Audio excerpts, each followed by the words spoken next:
The betrayal at Kepler's gate, the crimson nebula stretched across the void like spilled blood, and Captain Elena Vasquez knew it'd be the last thing many of her crew would ever see.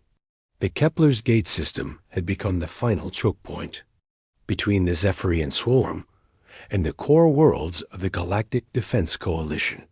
Here, among the twisted metal of a dozen destroyed stations, humanity and its allies would make their stand. Elena stood on the bridge of the UES Defiant, watching the tactical display with grim determination. Around her ship, the combined fleet of 7 species held formation.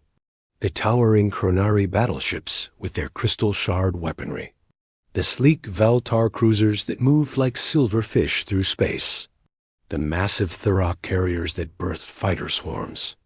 And scattered throughout, the smaller but tenacious human vessels. 3 months ago, when the Zephyrian swarm first emerged from the galactic rim, the coalition had numbered 14 species. Now only 7 remained. The others had fallen not to enemy fire, but to fear. They had withdrawn their fleets, recalled their ambassadors, and sealed their borders. The galaxy was eating itself from the inside out. The swarm had no ships in the traditional sense. They were living creatures, each the size of a city, with organic hulls that could regenerate damage and weapon systems that fired streams of caustic bioplasma. They consumed everything in their path, growing stronger with each world they devoured. Intelligence suggested they had already consumed 47 systems. Admiral Dexron of the Chronari spoke through the CUM system, his crystalline voice carrying across the fleet frequency.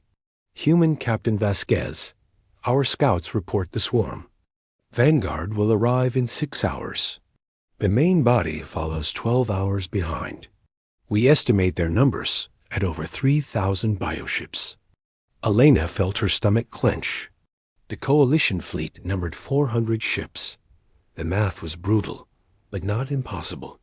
They had the advantage of defensive positions, automated minefields, and the narrow approach vectors that Kepler's gate provided. If they could channel the swarm through the system's gravitational anomalies, they might have a chance. Understood, Admiral, Elena replied. The human contingent is ready. We'll hold the center line as planned. The waiting was always the hardest part.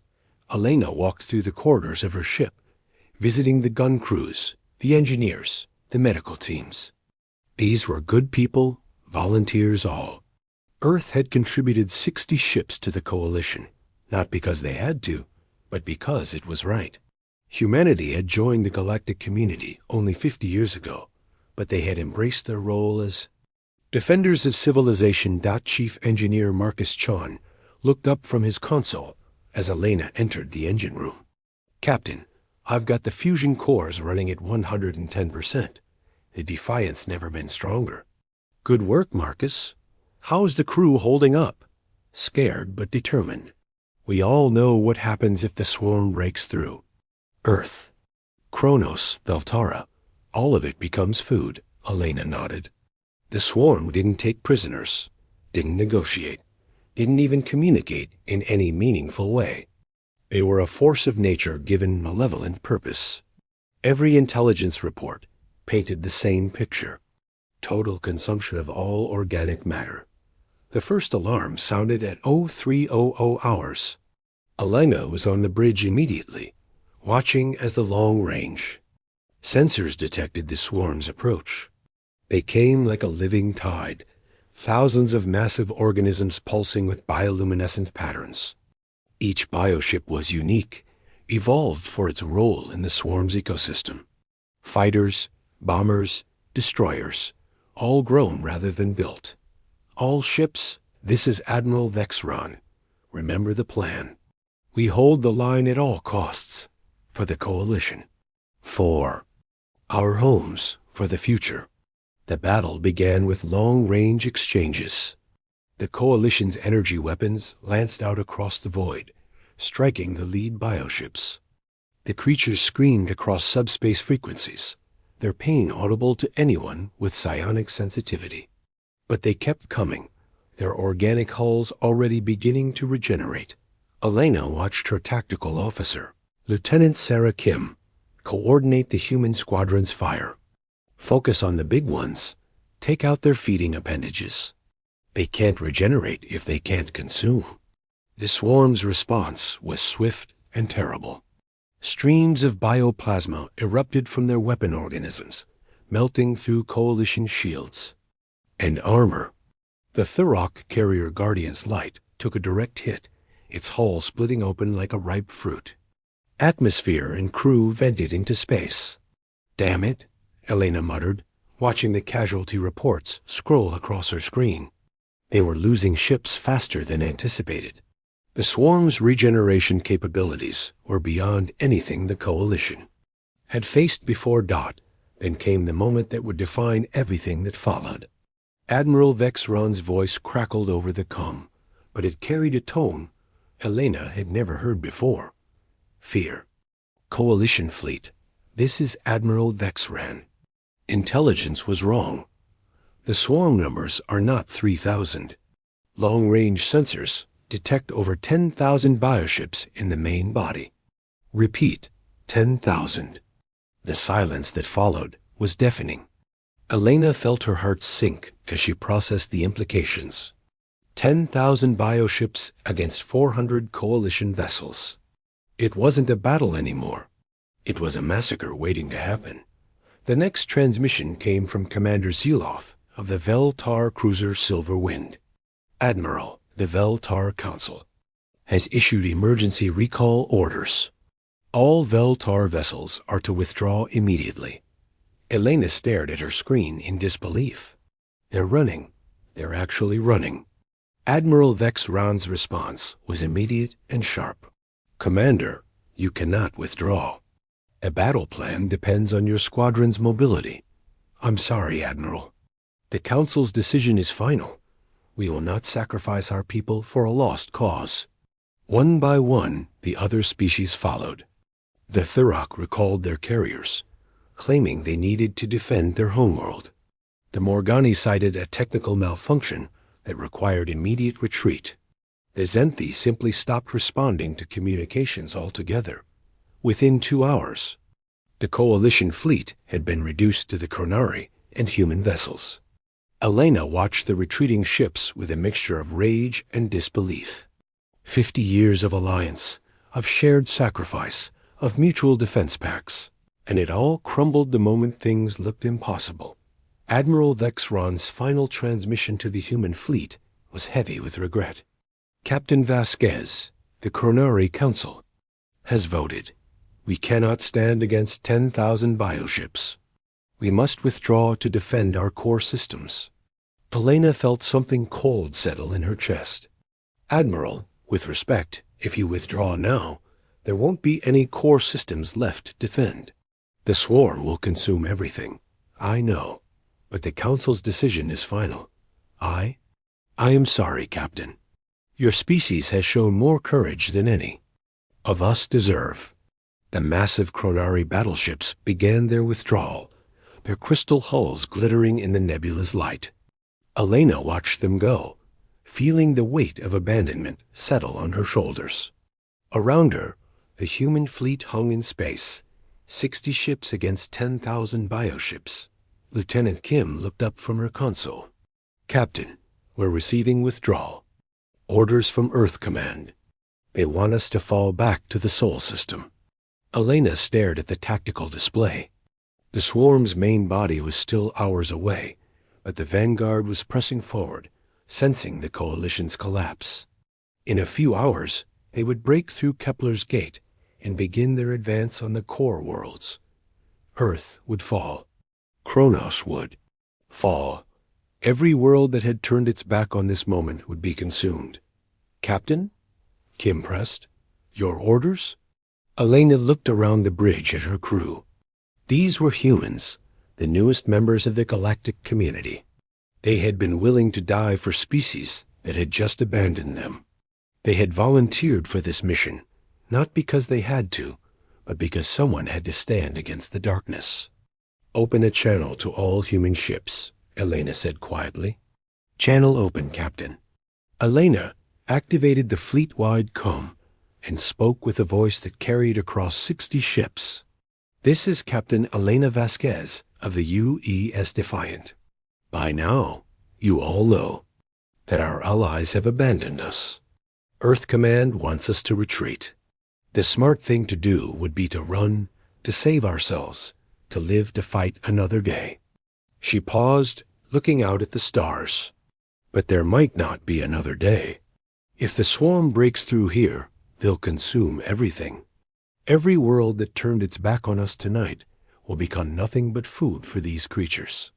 Our children, our grandchildren, everyone we've ever loved will be devoured." The channel remained silent, 60 ships waiting for her decision. "I won't order any of you to stay. This isn't about following orders anymore. This is about choice. We can run and let the galaxy burn, or we can stand and fight. Not for the species that abandoned us, but for the idea that someone should stand against the darkness. That someone should say no when evil thinks it has won." Captain Rodriguez of the destroyer Indomitable was the first to respond. "The Indomitable stands with you, Captain." One by one, the other ships replied. The heavy cruiser Yorktown, the carrier Saratoga, the frigates, destroyers, and support vessels. All 60 ships of the human fleet chose to stay. Elena felt tears in her eyes as she activated the long-range transmitter. This message would reach every world in the galaxy. "This is Captain Elena Vasquez of the human fleet at Kepler's Gate. To every species that abandoned us tonight, listen well. We are 60 ships against 10,000. We will likely die here. But we will die standing, fighting for a galaxy that turned its back on us. We will hold the line not because we have to, but because someone must. Remember this moment. Remember that when you needed heroes, you found cowards. But when the universe needed heroes, it found humans." The swarm's main body appeared on the sensors 12 hours later, a living tide of destruction that blotted out the stars. Elena stood on her bridge, watching death approach with a strange sense of peace. They had made their choice. Now came the reckoning. The reckoning, the battle of Kepler's Gate lasted 18 hours. When it ended, the nebula glowed with the light of dying bioships and the wreckage of human vessels. The galaxy's news networks reported the same story. The human fleet had been destroyed. The swarm had broken through. Humanity was extinct. They were wrong. Admiral Cathara of the Veltar Navy was enjoying his morning meal when the first reports arrived. 3 Zephyrian bioships had been found dead in the outer rim, their feeding organs severed with surgical precision. The local authorities blamed pirates, but Cathara knew better. He had seen that kind of damage before at Kepler's Gate. "Impossible," he muttered, setting down his nutrition cube. "The humans died at Kepler's Gate. We saw the debris fields." His aide, a young Veltar named Sylvan, pulled up the tactical data. "Sir, the attack patterns are consistent with human military doctrine. Precision strikes, minimal collateral damage, surgical removal of the bioship's regeneration capabilities." Cathara studied the data with growing unease. The humans had developed specific tactics for fighting the swarm, techniques that no other species had mastered. If these attacks were human, it meant they had survived Kepler's Gate. More importantly, it meant they were angry. The attacks escalated over the following months. Swarm bioships began disappearing across the galaxy, found dead and mutilated in deep space. The creatures that had terrorized entire star systems were being hunted with methodical precision. Intelligence reports spoke of ghost ships, vessels that appeared on sensors for seconds before vanishing again. The turning point came when the Yasaneasti swarm launched their assault on the Thurok homeworld of Garax. The massive bioships descended on the planet like a plague, their feeding appendages reaching toward the surface. The Shurok defense fleet, reinforced by vessels from 3 other species, fought desperately to save their world. They were losing. The swarm's numbers were overwhelming, their regeneration capabilities making them nearly invincible. The Thurok Empress had already issued evacuation orders when the Ghost Fleet revealed itself. 60 ships materialized in the system's outer edge, their hulls scarred and modified, their weapons glowing with barely contained energy. At their head flew the U.E.'s Defiant, its hull bearing the marks of 100 battles. Captain Elena Vasquez's voice echoed across all frequencies. "This is the human defense fleet. We are taking control of this engagement. All alien vessels will withdraw to minimum safe distance." The Thurok fleet commander, Admiral Grextar, couldn't believe what he was seeing. "Captain Vasquez, you're supposed to be dead. We saw the debris at Kepler's Gate." "Reports of our extinction were greatly exaggerated," Elena replied coldly. "We've been busy, learning, adapting, hunting. The swarm thought they had won. They were wrong." What followed was a masterclass in anti-swarm warfare. The human ships moved within human coordination, their modified weapon systems firing in perfect synchronization. They had studied the bioships' weaknesses, exploited their regeneration cycles, turned their own biology against them.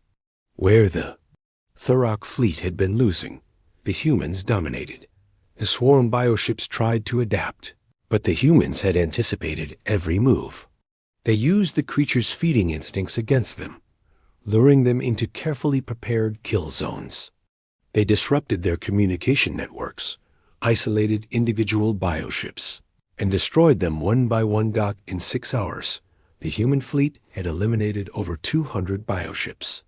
The remainder fled into deep space, their bioluminescent patterns flickering with what could only be described as fear.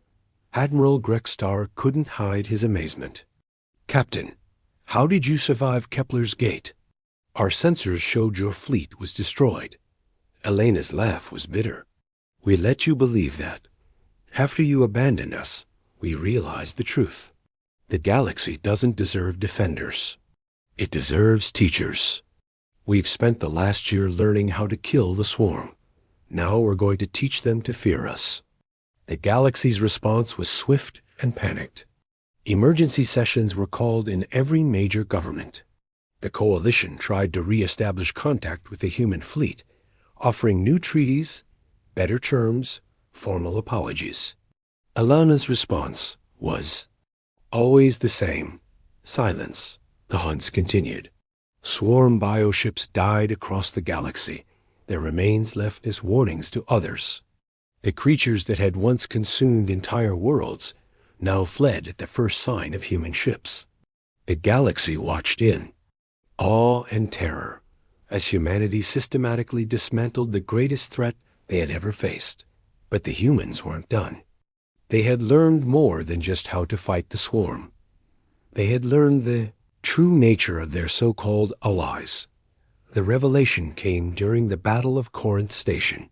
The human fleet had cornered a swarm breeding cluster, preparing to eliminate hundreds of bioships before they could mature. The station's defenders, a mixed force of coalition species, tried to interfere. "Captain Vasquez," transmitted Admiral Vexran of the Chronari, "you cannot attack the bioships here. The breeding cluster is too close to civilian populations." Eleni's response was broadcast across the galaxy. "Admiral, you seem to have forgotten something. We've been monitoring your communications for months. We know about the secret negotiations. We know about the territorial divisions. We know about the plans to let the swarm consume human colonies while you fortified your core worlds." A silence that followed was deafening. Elena continued, her voice carrying the weight of absolute certainty. "Did you really think we would? Just die quietly? Did you think we wouldn't discover that our allies were planning to use us as a buffer against the swarm? You didn't abandon us out of cowardice. You abandoned us because it was always the plan." The evidence was overwhelming. Hidden communications, secret treaties, detailed plans for a post-human galaxy. The Coalition hadn't just abandoned humanity. At Kepler's gate, they had orchestrated their sacrifice from the beginning, but humanity had survived. More than that, they had thrived. They had turned their betrayal into strength, their abandonment into purpose. They had become something new, something the galaxy had never seen before. They had become the thing that monsters feared in the dark. Asterisk. The final confrontation came at the Nexus, the Coalition's capital station. The human fleet arrived unannounced, their ships materializing around the massive structure like ghosts given form. Elena's message was broadcast to every world in the Yao. Galaxy. Citizens of the galaxy, this is Captain Elena Vasquez of the Human Defense Fleet. For 50 years, humanity served as your defenders, your allies, your friends. We asked for nothing but the chance to stand beside you against the darkness. In return, you planned our extinction. The station's defenses powered up, but the human ships made no aggressive moves. They simply waited, their presence a reminder of what the galaxy had tried to destroy. We could have let you burn, Elena continued. We could have watched the swarm consume every world that betrayed us. Instead, we chose to fight, not for you, but despite you. We became the guardians you never deserved. The Coalition's response was immediate. Offers of membership, territorial concessions, formal apologies. Elena listened to them all, with the patience of a teacher dealing with misbehaving children. You still don't understand, she said finally. This isn't about forgiveness. This isn't about rejoining your coalition. This is about the future. The swarm is broken, scattered, afraid. They will not threaten you again, but something else will. Something worse. And when that day comes, you will have a choice. She paused, letting her words sink in across the galaxy. You can call for our help, and we will come. Not as your allies, not as your equals, but as your guardians. You will accept our protection, follow our guidance, and never again will you have the luxury of choosing who lives and who dies based on your own convenience. The terms were simple. Humanity would defend the galaxy, but they would do so as its rulers. Every species would contribute to the defense fleet. Every world would follow human military doctrine. Every government would answer to the human defense. Council, you wanted us to die as your servants, Elena concluded. Instead, we live to become your masters. The choice is yours. Accept our protection, or face the next threat alone. The galaxy's response was mixed. Some species accepted immediately, grateful for human protection. Others resisted, unwilling to surrender their independence. But as reports came in of new threats emerging from the galactic rim, as scout ships found evidence of something worse, then the swarm stirring in the void, the resistance crumbled. Within a year, every major government had signed the Terran Accords. The human defense fleet became the galaxy's protectors, their authority absolute in matters of defense. The species that had once planned humanity's extinction now depended on them for survival. Captain Elena Vasquez stood on the observation deck of the new Terra Station, watching the construction of the galaxy's largest military installation. Around her, ships from dozens of species worked under human supervision, their crews trained in human tactics, their weapons built to human specifications. Do you think they'll ever forgive us? Asked Lieutenant Kim, now Admiral in the defense fleet. Elena smiled, expression that didn't reach her eyes. Forgiveness is irrelevant. They learn to fear us. That's better than love. Fear keeps you alive. Love gets you betrayed. The galaxy had learned a harsh lesson. When you abandon your defenders, you don't get to choose who defends you next. Humanity had been betrayed, left to die, written off as extinct. In response, they had become something their betrayers never expected. They had become indispensable. The ghost fleet that had emerged from Kepler's Gate was more than just survivors. They were the galaxy's new reality. They were the price of betrayal, the cost of abandonment, the consequence of choosing convenience over courage. And they were just getting started. Asterisk.